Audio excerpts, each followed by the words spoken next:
മോളെ നമുക്ക് വീട്ടിൽ പോകാമോ?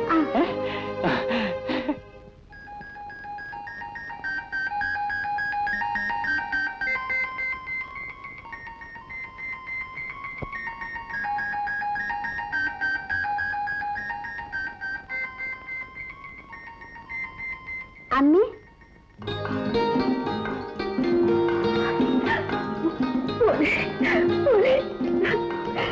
എന്റെ പൊന്നു പോലെ മൂന്നാം വീട്ടിലേക്ക് പോയി കളിക്കുന്നു. എന്റെ പൊന്നു പോലെ എന്റെ മോളെ ആര് കൊണ്ടുവന്നു? അവൾ ആരും കാണാതെ വീട്ടിൽ നിറങ്ങി നേരെ കടത്തിലേക്ക് വന്നു. എന്റെ മോൾ ആറ്റു വരുമ്പോ കൂടെ ഒറ്റയ്ക്ക് വന്നു. ഞാൻ വരമ്പത്ത് നോക്കിയപ്പോ അവളങ്ങനെ ദൂരെ നടന്നു വരുന്നു. ഞാൻ ഓടിച്ചൊന്ന് വാരിയെടുത്തു. അപ്പോൾ അവൾ എന്നോട് പറയുകയാണ്, എനിക്ക് അമ്മയെ കാണണമെന്ന്. എന്റെ പൊന്നു മോളെ, മോള് വല്ലതും കഴിച്ചോ? ഇല്ല. അതെന്താ? അമ്മ ചോര തന്നെ അമ്മജി. എന്റെ മോളെ, രാത്രി നീ മോക്ക് ചോറ് കൊടുക്കും. ഞാൻ പാടത്ത് പോയിട്ട് വരാം. കുഞ്ഞിവിടെ വന്നിട്ടുണ്ടെന്ന് അവരെ ഒന്ന് അറിയിച്ചിക്കണേ. അവര് കിടന്ന് വെപ്രാളപ്പെടും. മോളെ, അച്ഛൻ വരട്ടെ. മോളിനെ അമ്മയെ വിട്ടേച്ച് പോവോ? ഇല്ല. മോൾക്ക് അമ്മയ്ക്കും കൂടെ ചോറുണ്ട. അമ്മ മോൾക്ക് ചോറ് തരട്ടെ?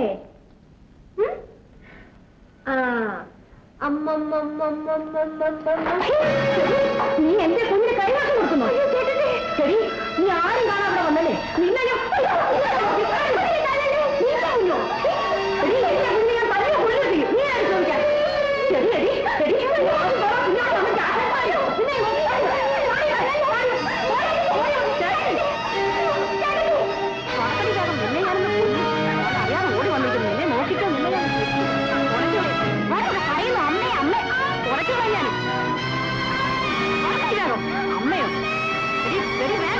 വീട്ടിൽ ചെല്ലട്ടെ. നിന്നെ ഞാൻ കാണിച്ചു തരാം.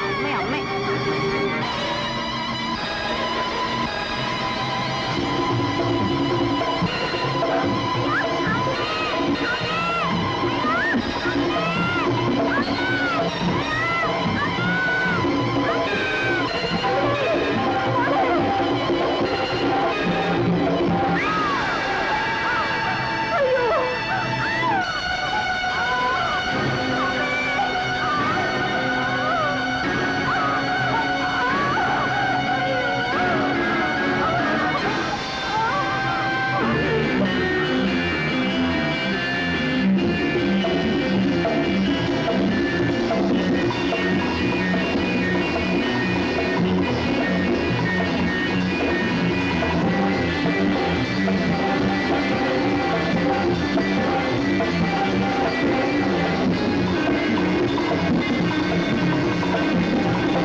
ഇന്നലെ രാത്രിയാണ് ഞങ്ങൾ ഈ വിവരം അറിഞ്ഞത്.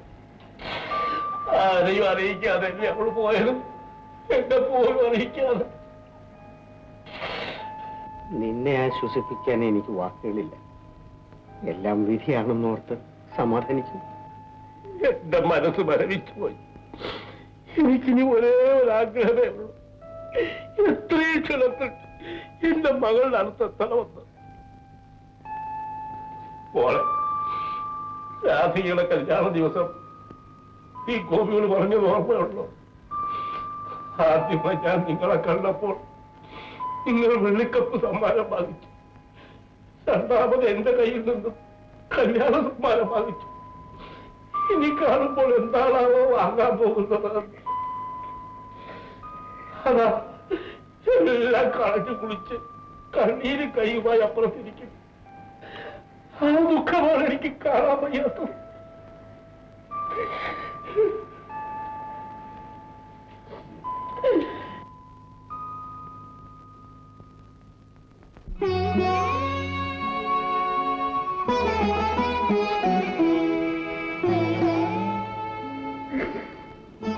മോളെ വേണ്ട. എന്താ പറയേണ്ടതെന്ന് എനിക്കറിഞ്ഞു. വിവരം അറിഞ്ഞപ്പോൾ വരാതിരിക്കാൻ കഴിഞ്ഞില്ല. വന്നു, അത്രമാത്രം. എല്ലാം തീർത്തു. ഈ കുട്ടി അവളുടെ ജീവനായിരുന്നു.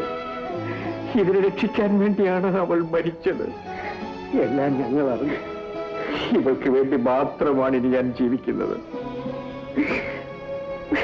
ഇങ്ങനെയുള്ള സമയങ്ങളിൽ നിങ്ങൾ വൈരാഗ്യമൊന്നും കാണിക്കരുത്. നിങ്ങൾ അവിടെ പോയി വേണ്ടതൊക്കെ ചെയ്യണം. വേണ്ടതൊക്കെ ചെയ്തല്ലോ. ശവദാഹത്തിന് ഞാനും രാധേട്ടനും പോയിരുന്നു. അതുകൊണ്ട് മാത്രമായില്ല, പണിക്കർ അദ്ദേഹത്തിന് സർവസ്വവും രാധികയായിരുന്നു. അവൾ പോയതോടെ അയാൾ ആകെ തകർന്നു. ഗോപിക്കാണെങ്കിൽ ചിറകറ്റുപോയ ദുഃഖവും. എടോ, ഞങ്ങളുടെ കാര്യം നോക്കാൻ ഞങ്ങൾക്കറിയാം. ഞങ്ങൾ കേസ് കൊടുക്കാതിരിക്കാൻ പണിക്കരെടുത്ത് ഒരു അടവല്ലേ ഇടോ? താങ്കളുടെ ദൂരല്ലേ ഇടോ?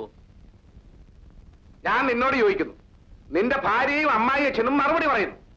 നിന്റെ നാളെ പോയി. നീ രാജേന്ദ്രൻ പണിക്കരുടെ മകനായി ജനിച്ചല്ലടാ നാണം കെട്ടവനെ. ആ ഇറങ്ങാൻ തന്നെയാ വന്നത്. കണ്ട പരിപാടി നിന്റെ അച്ഛൻ പറഞ്ഞ് അയച്ചതാ.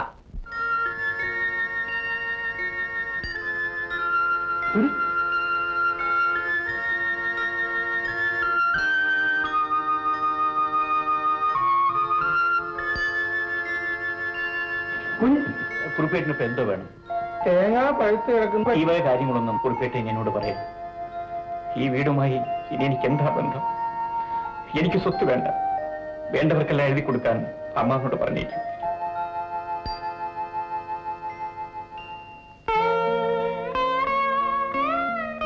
ചോറ് വിളമ്പി. ഗോപിയെ കൂടെ വിളിക്ക്. അവൻ രാവിലെ ഒന്നും കഴിച്ചതല്ല. ഗോപിച്ചേട്ടൻ